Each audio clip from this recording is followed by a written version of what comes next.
It was raining that night, the kind of rain that makes you feel like the whole world is crying with you, and I had no idea my life was about to change. I wasn't looking for anyone. I didn't go to Luigi's for anything other than comfort food and quiet. It was my hideaway, the little Italian place tucked between two high-rises downtown, where the waiters knew not to ask questions and the lasagna never disappointed. I walked in like I always did, tired, beat up by the day, 1,000 thoughts in my head and no one to share them with. But that night, someone was already sitting at my favorite table by the window. A woman. Alone. Dressed in red. And from the way she clutched her wine glass, I could tell she wasn't waiting for anyone. She had the look of someone who had just made a very hard decision, or was about to. I don't usually stare, but something about her, maybe it was the way her eyes were glassy, or the slight tremble in her fingers, made it impossible to look away. She noticed me. Smiled faintly.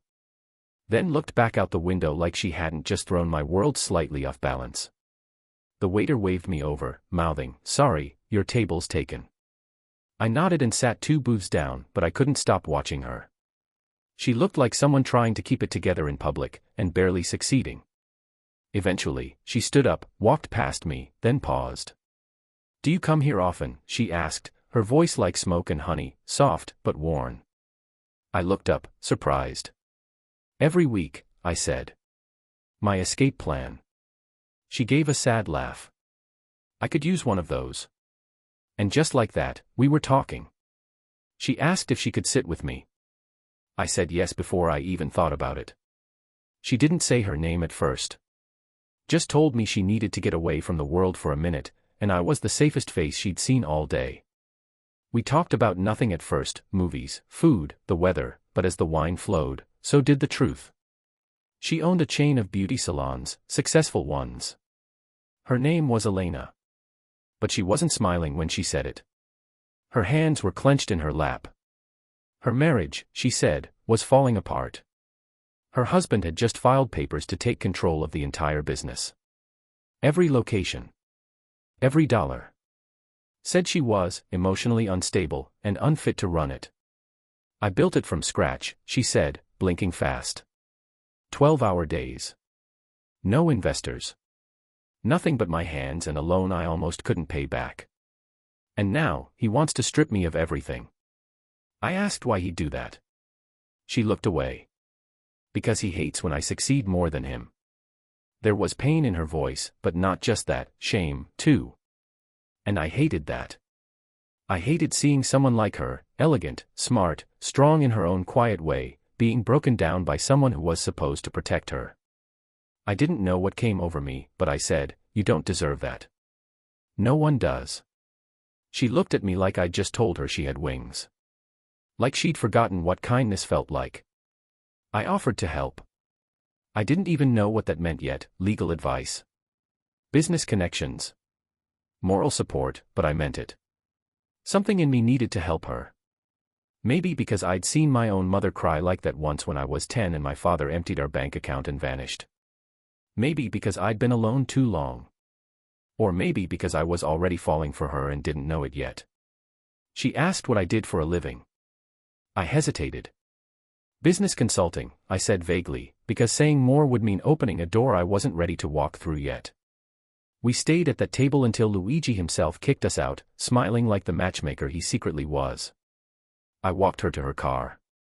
She turned, hugged me like she needed to feel real again, and said, "Thank you, stranger. I needed tonight." Then she drove off into the rain, leaving me with the taste of wine, perfume, and unanswered questions.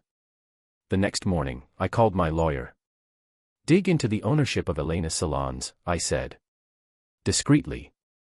"I want to know what her husband's play is." "Sure," he said. "Name." I hesitated. Then said it out loud for the first time. "Her husband is Daniel Reeves." Silence. Then my lawyer said, "Wait, the Daniel Reeves. From Easton Group? The one trying to buy out your contracts? The guy who undercut your firm last quarter? That's the one." He whistled low. "You're telling me you're involved with his wife?" "I didn't know," I said. "Not until now." And that was when everything shifted. Daniel Reeves wasn't just my business rival. He was my nemesis. The man who'd tried to crush me more than once, whose smug face I'd seen across boardroom tables and hostile acquisitions for years. He didn't play fair. He didn't fight clean. And now, his wife was sitting in my heart like a quiet storm, and I didn't know whether to run from it or dive straight in. I tried to keep my distance. I didn't call Elena for 3 days. But I couldn't stop thinking about her. The way her voice cracked when she said she was tired. The way she kept brushing her ring finger like it itched her. The way she had looked at me like I was the first person who'd truly seen her in months. On the 4th day, she texted me. Just one word. Coffee.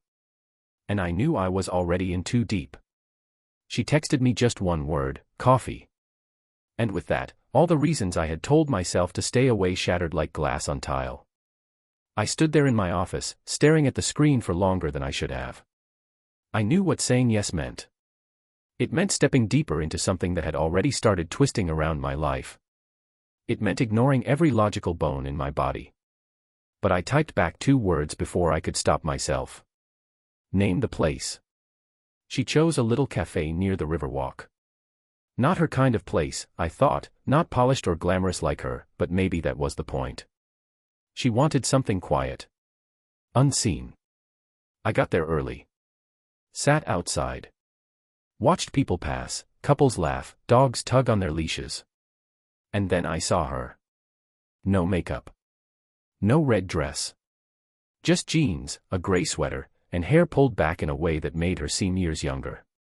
She looked tired but beautiful in the kind of way that happens when someone's soul is showing. Hi, she said softly as she sat down. No kiss, no hug. Just a slight smile and the weight of everything unsaid hanging between us. You okay? I asked. She shrugged. Define okay. Fair enough. We ordered. She stirred her cappuccino like it was a ritual. I waited. She looked up, eyes meeting mine. He froze 3 of the accounts this morning. I found out when my assistant couldn't make payroll. I clenched my jaw. Is that even legal? He's claiming misappropriation of funds. That I've been using company money for personal expenses. She let out a bitter laugh. He bought me the damn car, and now it's evidence. I hated him in that moment. Not competitively. Not professionally. Personally. Because I could see what it was doing to her. This wasn't just a business war, it was personal annihilation. You shouldn't go through this alone, I said. I'm not, she whispered, eyes locked on mine. I have you now, don't I? That did something to me. Broke me open a little. I nodded slowly. Yeah. You do. We didn't talk about Reeves again that day. We just talked. About art, food, childhood stuff, weird memories, embarrassing moments. She told me she used to collect postcards as a kid and write fake stories on the backs of them, pretending she'd been to those places. I told her I used to pretend to be a CEO with my Lego sets when I was 12. We laughed, and for a moment, she didn't look haunted. When we said goodbye, she hugged me tightly. No words. Just something unspoken and heavy between us. I walked home that night wondering when everything had gotten so complicated. I wasn't supposed to feel this way. Not about her. Not about his wife. But feelings aren't spreadsheets. You can't balance them neatly or file them away. The next few days blurred together. I went back to work, sat through meetings, nodded at presentations, but my mind was somewhere else entirely. Every buzz of my phone, every pause in my schedule, I found myself hoping it would be her. And sometimes it was. We started seeing each other more. Walks in quiet places. Dinners out of town. Conversations that lasted hours and ended with lingering silences neither of us knew how to explain. But I hadn't told her yet. About Reeves. About me. About how the man trying to take her business was the same man who'd tried to destroy mine a dozen times over. I kept telling myself I would. Tomorrow. The next time we met. When the moment felt right. But the right moment never came. Then, one evening, everything changed. She invited me to her home. Said she needed help organizing some paperwork, getting things ready for court. I agreed, of course. Partly because I wanted to help, and partly because I just wanted to be near her. Her house was stunning, modern, filled with warm colors and big windows. But it felt empty. Like the soul had been drained from it. We sat at her kitchen table, sorting documents. She looked frustrated, distracted. He told the court I was diagnosed with anxiety and depression last year, she said suddenly, holding up a paper. He's trying to use therapy sessions against me. Like needing help makes me unfit to lead. I froze. My mind screamed, he's done this before. That's how he works, he finds the cracks and pushes until they shatter. Elena, I said gently, you don't have to explain anything to me. Needing help isn't weakness. It's human. She looked up at me, something like relief in her eyes. And then she leaned forward. Kissed me. It wasn't rushed or wild. It was soft, slow, full of fear and wanting. When she pulled back, she said, I'm sorry, I didn't mean to make things more complicated. I looked at her. You didn't. But that was a lie. Because in that moment, I knew I couldn't keep hiding the truth. I pulled away. My hands shook. There's something I have to tell you. She tensed, immediately. What is it? I took a deep breath. I didn't know at first. When we met, I had no idea who your husband was. But when you told me his name, I recognized it. I've known Daniel Reeves for years. He's my biggest rival. Professionally. We've been fighting over contracts, clients, territory. He's tried to tank my business more than once. Her face went pale. Elena. I swear, I didn't plan this. I didn't know. But I should have told you earlier. And I didn't. Because I didn't want to lose what we were building. She was silent for a long time. Then she stood.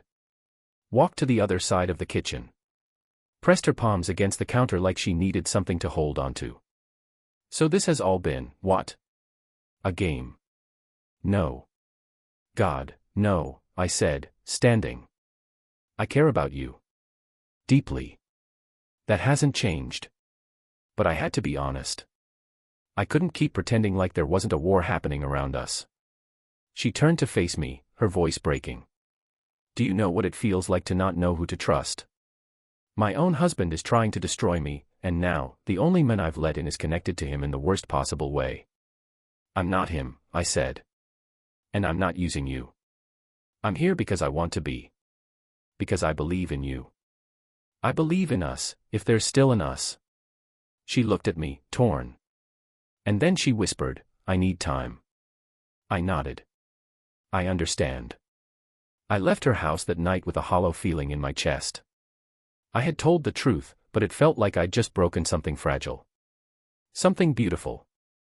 I didn't sleep. The next morning, my lawyer called. His voice was urgent. You're not going to like this, he said. But Reeves filed for an emergency motion to seize full control of her business. He's using your name. Says you've been manipulating her for personal gain. My blood ran cold. What? He's coming after both of you. This isn't just about money anymore. It's personal. He wants to ruin her. And now, he wants to ruin you, too. I hung up. My phone buzzed again a minute later. It was a message from Elena. 3 words. We need to talk. We need to talk. Her message hit me harder than I expected. Not because I didn't see it coming, but because I didn't know what kind of conversation we were about to have. Was she done with me? Was she angry? Hurt? Afraid? I didn't reply right away. I just grabbed my keys and drove. No hesitation. It was like my heart took over, and my head was just along for the ride. When I pulled up to her house, I saw her standing at the window. She didn't wave. She didn't move. Just stood there, watching me as I got out of the car. I knocked once. The door opened before I even lowered my hand. She looked different. Tired. Guarded. Like she hadn't slept either. Come in, she said quietly, stepping aside. I did. The house smelled like lavender and something else, burnt toast maybe. She led me to the living room where papers were scattered across the coffee table, legal forms, letters, spreadsheets, even a few printed emails. A war zone laid out in ink. She didn't sit. Just stood across from me, arms crossed over her chest like she was holding herself together. I need to know something, she said. And I need you to be brutally honest. I nodded. Ask me anything. Did you come into my life because of him? The words hit like a punch. No, I said instantly. Absolutely not. But once you found out who he was, did you stay because it gave you an advantage? I took a breath, steadying my voice. No. I stayed because I couldn't walk away from you. She searched my eyes, as if trying to see past the layers I didn't even know I had. And yet, here we are. He's using your name in the motion. Says you've been influencing me, twisting my decisions to benefit yourself. He says you're trying to use me to take his company down from the inside. I scoffed. He would say that. It's exactly the kind of manipulation he thrives on. But is there any truth to it? She asked, softer now. Did you ever think, even for a second, that maybe I was leverage? I looked her straight in the eyes. No, Elena. I thought you were hope. Maybe the first real thing I've felt in years. Silence filled the room.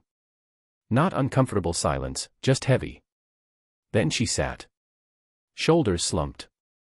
Like my words had drained the last bit of fight out of her. I want to believe you, she said.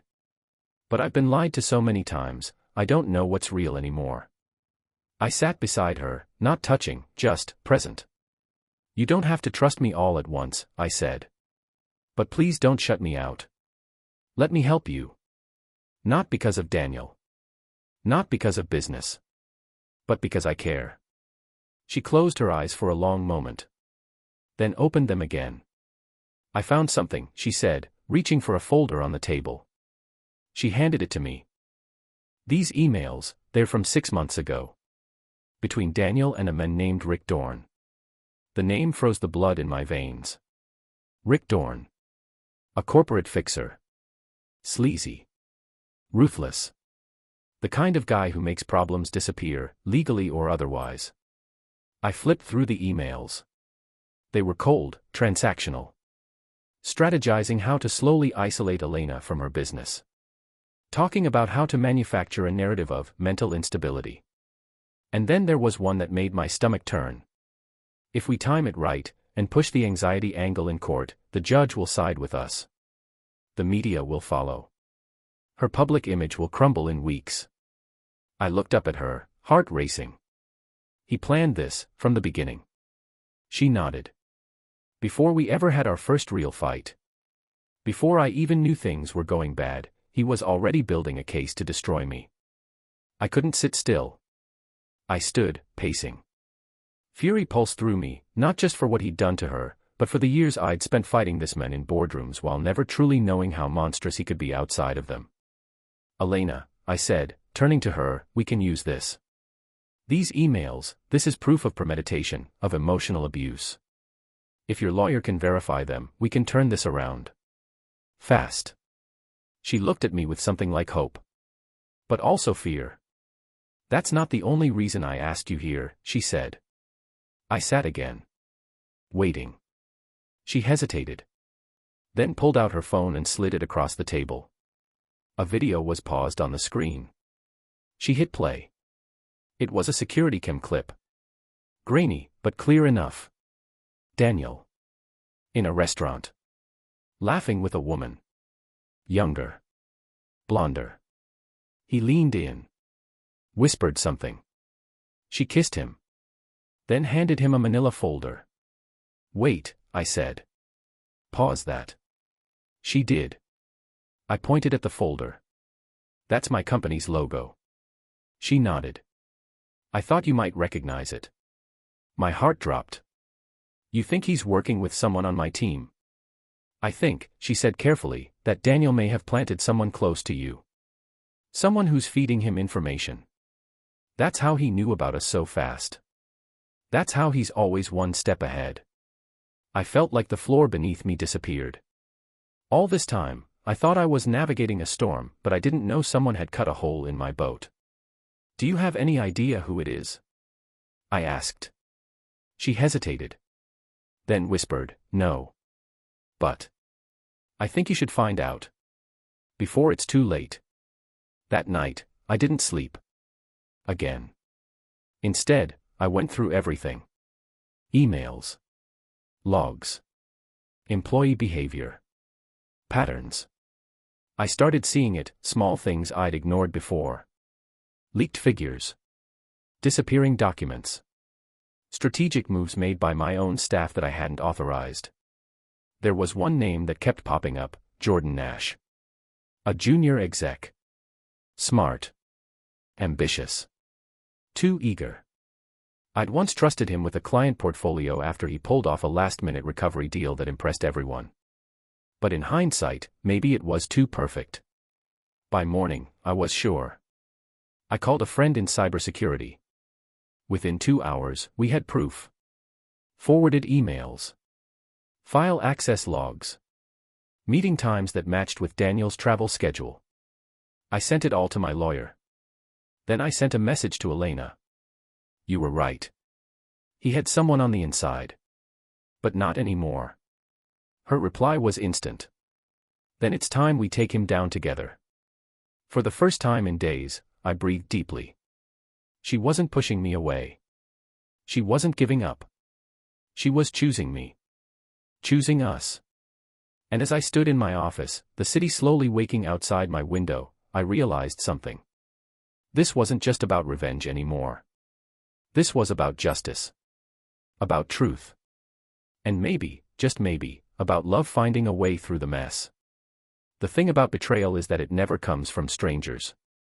When I confronted Jordan Nash the next day, he didn't even flinch.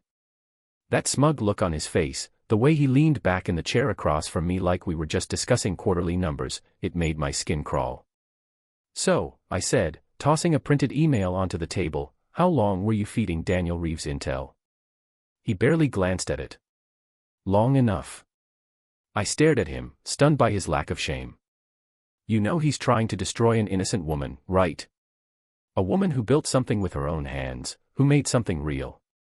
He's not just going after her business. He's coming after her as a person. Jordan shrugged. That's none of my concern. I got paid. I gritted my teeth. How much? He smirked. More than you ever offered me. I wanted to throw the table. I wanted to knock that smirk clean off his face. But I didn't. Because I couldn't afford to let my emotions win, not now. Instead, I leaned forward and said, cold and clear. You're done here. And if you so much as breathe near another one of my clients, I'll make sure every major firm in this city knows exactly who you are.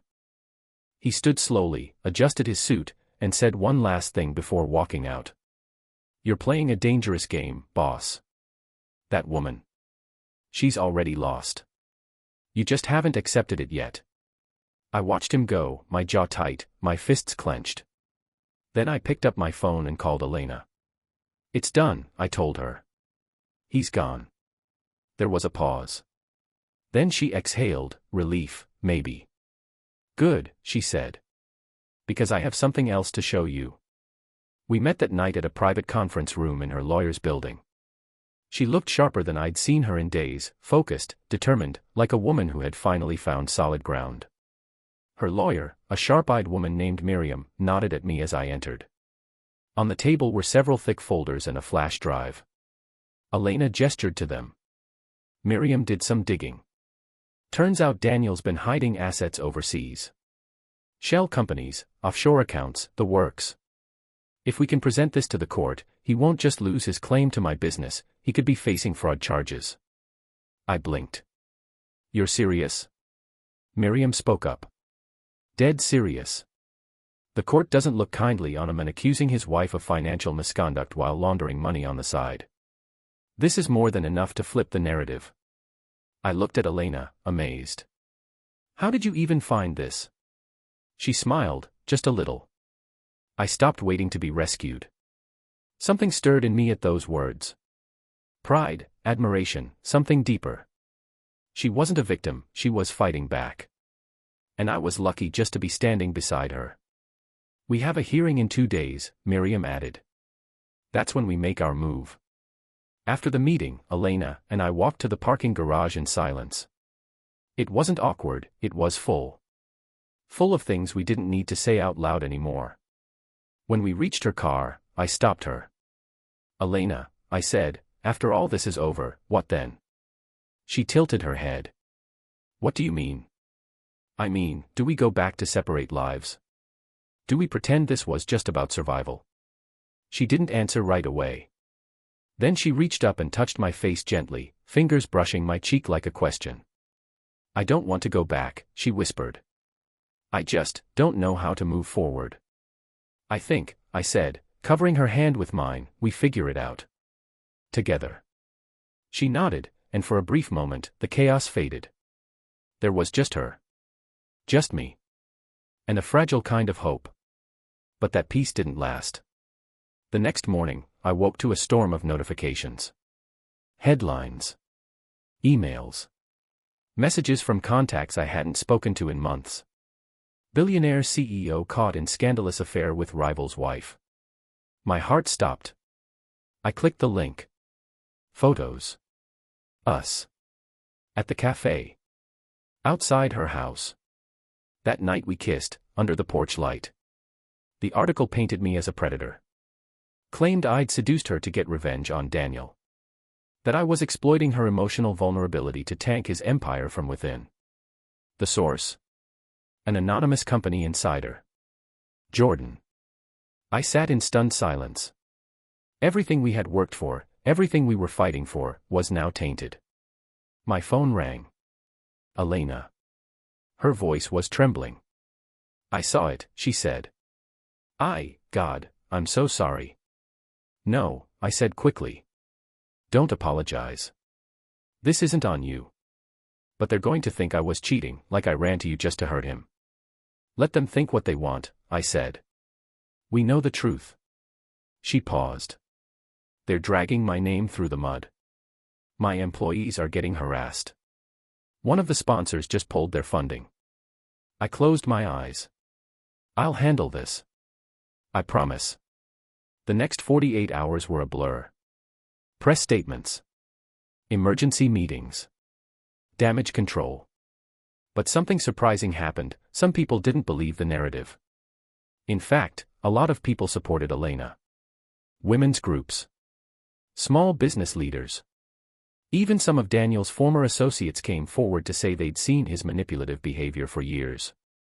The tide was shifting. Slowly. The day of the hearing finally came. Elena looked fierce in a dark blue suit.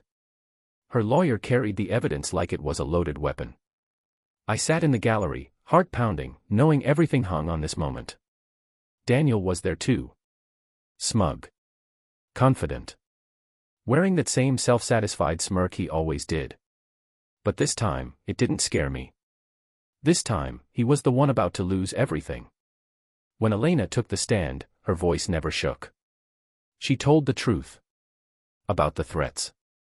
The financial manipulation. The emotional abuse. And then Miriam unveiled the emails and the offshore accounts. Daniel's face finally cracked. He stood, shouting objections, calling us liars, claiming everything was fabricated. The judge didn't buy it. In the end, Daniel's motion was denied.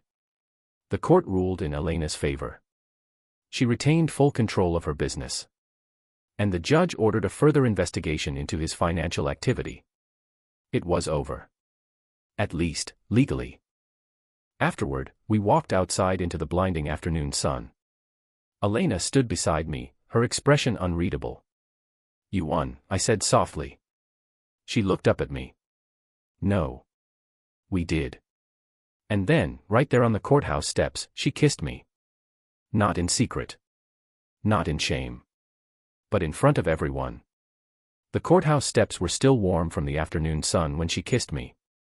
A kiss that didn't ask for permission or hide from the world, it claimed something. Not just me, but her life back. Her power. Her story. For the first time in months, I felt like maybe, just maybe, we were past the worst of it. But peace, I've learned, can be a dangerous illusion. The days that followed were quiet, almost suspiciously so. No new headlines. No sudden press ambushes. Elena's sponsors began returning one by one, issuing public statements of support. Her company's social media flooded with messages from customers, thanking her for standing up for herself, for setting an example. Women from all over the country sent her letters, some handwritten, saying her strength gave them courage to leave their own toxic marriages. It was beautiful. It was hopeful. But in the back of my mind, a single question kept spinning like a loose screw. Where's Daniel? He disappeared from the public eye. No statements. No interviews. No retaliation, at least, not yet. For a man like him, silence wasn't surrender. It was strategy. Elena noticed it too. We were at her place one night, sitting on the couch, her head on my chest, the soft hum of jazz playing in the background. Do you think he's really done? She asked softly. I didn't answer right away. I think he's quiet because he's planning something, I finally said. He's never accepted defeat quietly. She sighed. I just want it to be over. So do I said. But I also want you prepared if it's not. And I meant it. I'd seen men like Daniel operate before. They didn't stop just because they lost in court. They found another way. A loophole. A backdoor. A weakness. We spent the next few weeks rebuilding, emotionally, professionally, financially. I introduced Elena to a few trusted investors who were willing to help her expand again. We even talked, briefly, about merging our consulting firms, starting something new, together. I never thought I'd be in business with someone I'm in love with, she joked one morning over coffee. I smiled. Guess it's a good thing we're good at keeping secrets. She laughed, but there was something behind her eyes. Something hesitant. What? I asked. She stirred her coffee slowly. There's one thing I haven't told you. I set down my cup. Okay. She looked at me. After our first hearing, Daniel tried to contact me. I felt something cold stir in my stomach. He called. I asked. She shook her head. No. He sent someone. A woman. Said she was a mediator. She came to my office. Said Daniel wanted to settle privately. That if I dropped the asset investigation, he'd stop dragging your name through the media. My throat tightened. And you didn't tell me. I didn't want to scare you. Or make you think I was considering it. Were you? She looked down. I was tired. And scared. And tempted. Just for a moment. But no. I told her no. I threw her out. I let out a breath I didn't know I was holding. I'm sorry, she said. I should have told you then. But I didn't want you to feel like you had to fix it for me. I wanted to be strong. I reached across the table and took her hand. You are strong. And you don't have to hide anything from me. Not now. Not ever. And for a while, things were good again. Until one morning, everything cracked. It started with a phone call from one of my oldest clients, a tech startup I'd helped build from the ground up. I answered casually, expecting it to be routine. But his voice was ice. Are you really suing your former partner over insider trading? I blinked. What? No. Where did you hear that? There's a report going around. A legal notice with your name on it. Said you're suing your ex-partner, alleging he sold your company's secrets to competitors, including a beauty franchise. My blood went cold. I never filed anything like that, I said. Well, he replied, someone did. And a lot of people are reading it. I hung up and pulled up the court database. There it was. A fabricated lawsuit, filed under my name. Dozens of pages, fake evidence, forged emails, claims that Elena had paid me for corporate espionage. That I used our relationship to mine her ex-husband's trade secrets. It was a full-blown attack on both of us. I called my lawyer, furious. Can we get it pulled? We can try, she said, But it's already filed. Even if it's fake, it's public record now. People will see the headline before they see the truth. I called Elena immediately. She was already crying. It's everywhere, she said. People are emailing my staff, asking if it's true. My board wants an emergency meeting. I feel like I can't breathe. I clenched my jaw. This is him. This is Daniel. How did he even do this? She asked. It's not just rumors anymore, it's legal. He forged my signature. He's using real court procedures to make lies look legitimate. And then she whispered something that chilled me. He said he'd destroy me slowly. That night, we sat in silence, side by side on her living room floor, surrounded by crumpled papers and half-eaten takeout. This doesn't end until he wants it to, she said bitterly. Or until one of us is ruined. I looked at her, my heart breaking. Then let's give him what he's not expecting. She frowned. Which is? I hesitated. Let's go public. Together. The whole story. On our terms. Her eyes widened. You mean, an interview? I mean everything. No more secrets. No more damage control. If we get ahead of the narrative, he can't twist it anymore. We tell the truth. Every painful, beautiful, complicated part of it. She looked scared. But also, relieved. You think people will believe us? Some will. Some won't. But the people who matter will. And it might be the only way to stop this once and for all. She stared at me for a long time. Then she nodded. Okay, she said. Let's burn the mask. There's a moment right before you go on camera, when the lights are hot, the room is too quiet, and the producer counts down with silent fingers, when your brain screams one last time. Don't do this. But I looked at Elena beside me, and I didn't flinch. We'd agreed, one interview. Full access. No PR handlers. No prepared statements. Just the truth. The kind of raw, vulnerable truth that couldn't be twisted in the tabloids or clipped into clickbait. We chose a respected investigative journalist, someone known for empathy, not sensationalism. She welcomed us into a quiet studio with soft lighting, warm tones, and no audience. Just cameras, and questions. And pain. It started slow. Childhoods. Careers. The first time we met. How we'd come to know each other not through glamour or power, but through grief and pressure and longing. But then came the hard part. He was never physical, Elena said carefully. But he controlled everything. From my schedule, to what I wore, to who I could talk to. And when I started having independent success, he hated it. Did you ever think about leaving earlier? The journalist asked gently. I tried, she said, her voice cracking. But he always found a way to make me feel like I was the one being ungrateful. Like I owed him everything. I reached over and took her hand. The interviewer turned to me. And you, when did you realize who her husband was? I sighed. The moment I heard his name, it hit me like a punch. Daniel Reeves and I had been rivals for years. He tried to poach my clients, sabotage contracts, even sued me once for a fake breach. So when I found out he was her husband. You were torn. I was angry, I said. Angry at the universe for putting me in that position. But more than that, I felt protective. Because I knew exactly what kind of men she was up against. And did you fall in love with her before or after you realized? I looked Elena in the eye. Before, I said. Long before I knew his name. There was silence. Heavy. Vulnerable. Human. Then came the bombshell. Elena pulled a letter from her purse. A real one. With a signature. This, she said, holding it up, is a threat Daniel sent me last month. He didn't write it himself, of course. He had someone else deliver it. But it was clear. She read aloud. You've had your moment. You've embarrassed me enough.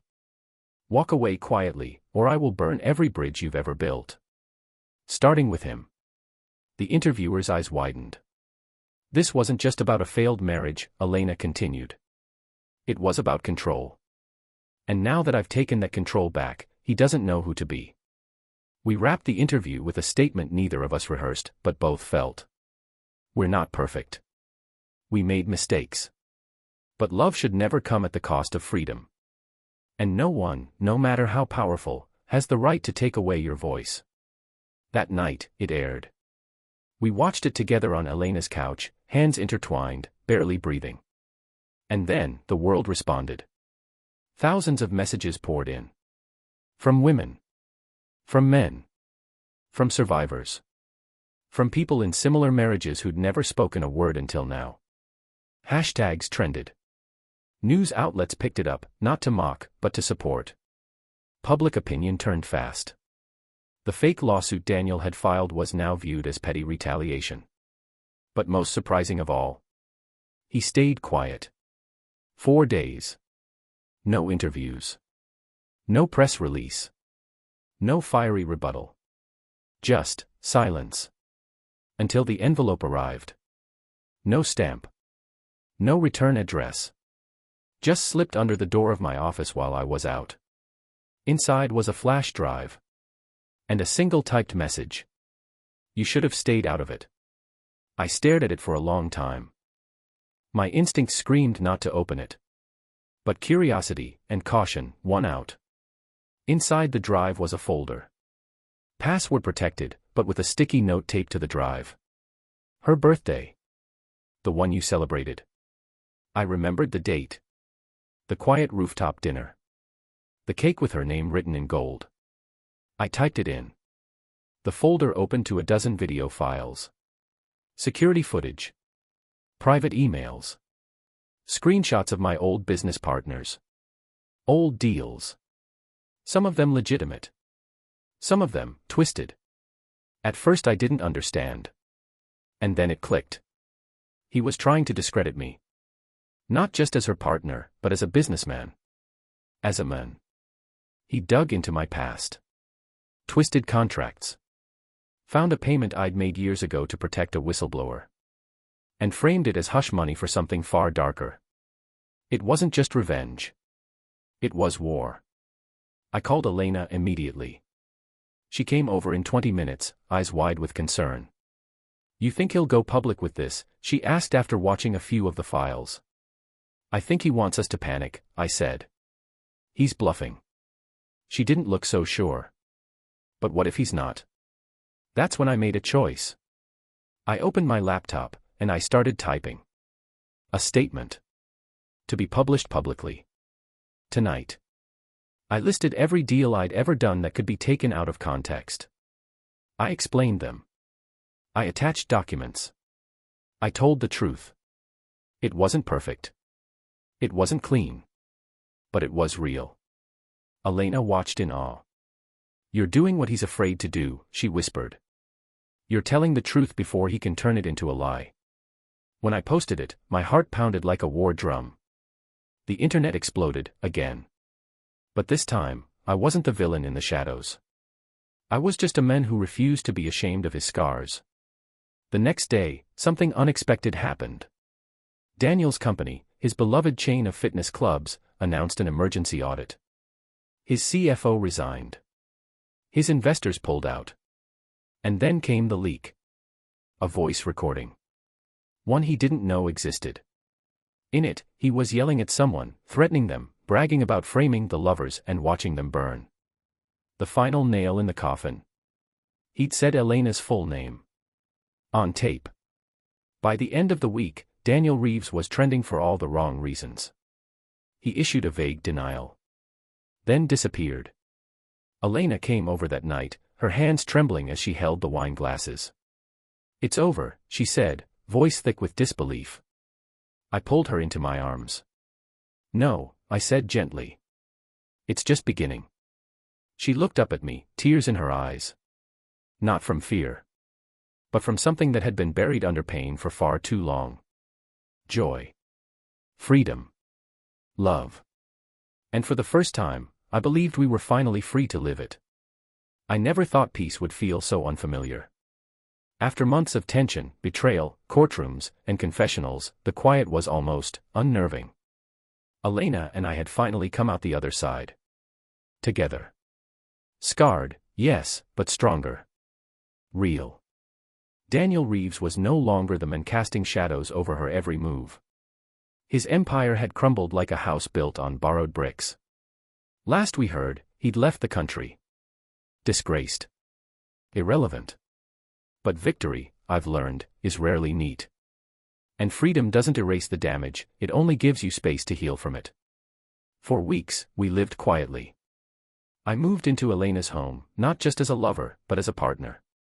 We took walks in the early morning, sipped coffee by the window while her 2 rescue dogs fought over one blanket, and tried to figure out how to run businesses without burning ourselves out. I watched her return to life piece by piece, her confidence rebuilding, her laughter returning, her touch becoming lighter. She smiled more. Slept deeper. Spoke without apology. One evening, while we were painting the back room of her new flagship salon together, her barefoot in an old hoodie, hair tied up messily, she turned to me and said, "I'm finally starting to feel like myself again." I smiled. "You've always been you. He just tried to convince you otherwise." She set her brush down. "I don't just mean me before Daniel. I mean, me with you. It's different. Better. Like I'm not just surviving anymore, I'm building something." I leaned in and kissed her, smearing paint on her cheek in the process. She laughed, and it echoed through the empty room like music. We were happy. Imperfect, but honest. So when the knock came on our door that rainy Thursday morning, neither of us expected what was waiting. A woman. Mid-50s. Thin, nervous, eyes darting. She clutched a large envelope and looked like she hadn't slept in weeks. Are you Elena Marlowe?" she asked, voice shaking. Elena nodded, confused. "Yes." The woman handed her the envelope. "I used to work for Daniel," she said. "In his legal team. I shouldn't be here. But I saw what he did. What he tried to do. And you deserve to know what he was really planning." She didn't wait for questions. Just turned and disappeared into the rain. We brought the envelope inside like it might explode. Sat at the kitchen table, barely breathing. Inside were documents. Dozens. Contracts. Wire transfers. Confidential memos. And one letter. Handwritten. "In case I disappear before I get the courage to testify, here's everything. What Daniel did. What he was planning. What he almost succeeded in doing. Please, use it." At first, it read like a confession. Then like a horror story. Daniel hadn't just tried to smear us publicly. He had paid private investigators, bribed minor officials, even set up a shell corporation, through which he had been laundering money from Elena's company. 4 years. Without her knowledge. And the worst part? He'd named her as the CEO of that shell company in forged documents. If he had succeeded in triggering a federal audit at just the right time, she wouldn't have just lost her business. She would have gone to prison.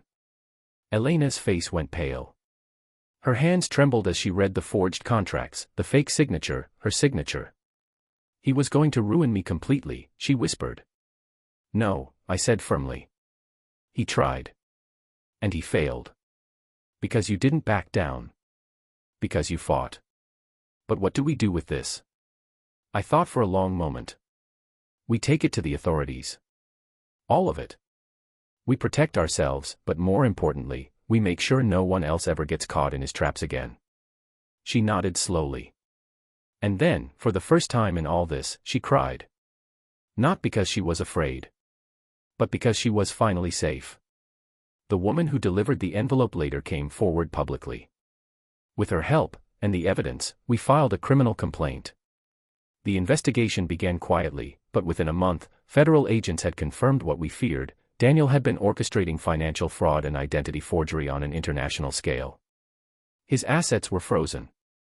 A warrant was issued. He was found 3 months later in Switzerland. Hiding. Cornered. And very much alone. When the news broke, Elena and I were sitting on the patio with coffee, watching the sunrise. She stared at the screen for a long time. Then she turned to me and said, I don't feel triumphant. I don't feel vindicated.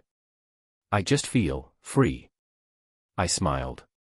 That's better than revenge. She looked at me. But it still hurts sometimes. All of it.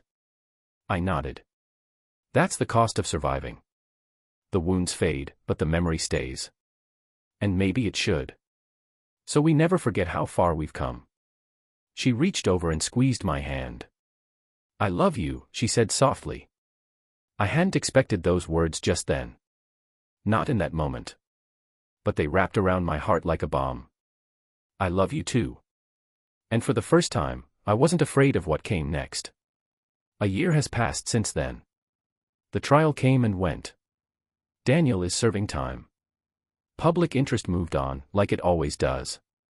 People forget the details, but they remember the essence, that she fought back, and that we stood together. Elena's business has grown. 3 new salons opened this year, all with female partners and generous maternity policies. Her staff adore her. I started a nonprofit helping small business owners fight corporate abuse. And sometimes, when we have a quiet weekend, Elena joins me at the workshops. People ask how we met. We usually smile and say, in a restaurant, over bad timing and good soup. They laugh, not knowing the storm we survived. And that's okay. Because this isn't just a story about heartbreak, or legal battles, or revenge. It's a story about rescue. Not the kind where one person saves the other, but where 2 broken people save each other. It's a story about what happens when the truth finally wins. And about the life we almost lost. But chose to build anyway. Together.